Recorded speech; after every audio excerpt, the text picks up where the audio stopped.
আসসালামু আলাইকুম। বাংলাদেশ মুসলমান ভাইদের বলতেছি, ভারতের যেসব গরু, বর্ডারের গরু আপনারা কিনবেন না। আর ভারতের যেসব গরু হিন্দু ভাইরা আছেন এবং মুসলমান ভাইরা আছেন, সুমন্দি অধিকারী ও হচ্ছে গা গরুর গোস্ত খায়, তাদের প্রধানমন্ত্রী বানা রাখেছেন আপনারা। আপনাদের প্রধানমন্ত্রী হচ্ছে গা আপনাদের হচ্ছে গা হাতে শিকল বাঁধিয়ে রাখেছে। বলতেছি আমরা মুসলমান হচ্ছে গরু পুষি, ছাগল পুষি, মোষ পুষি, ভেড়া পুষি, দুম্বা পুষি, আমরা খাই। কিন্তু আপনারা হিন্দু ভাইরা তো আপনারা খান না। আপনারা যখন খান না তখন আপনারা গরু পুষতে পারবেন না।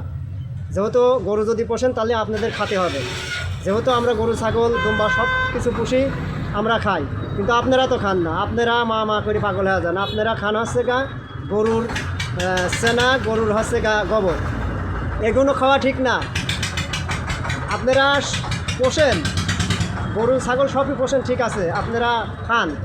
মুসলমানরা, বাংলাদেশের মুসলমান ভারতে গেছে, ভারতে আপনারা মারি ধীরে খেদা দিয়েছেন। আপনারা বলেন যে মুসলমান আমরা ভাই ভাই, কিন্তু আমরা মুসলমান গরু পুষি, ছাগল পুষি, সব কিছু আমরা খাই, কিন্তু আপনারা খান না।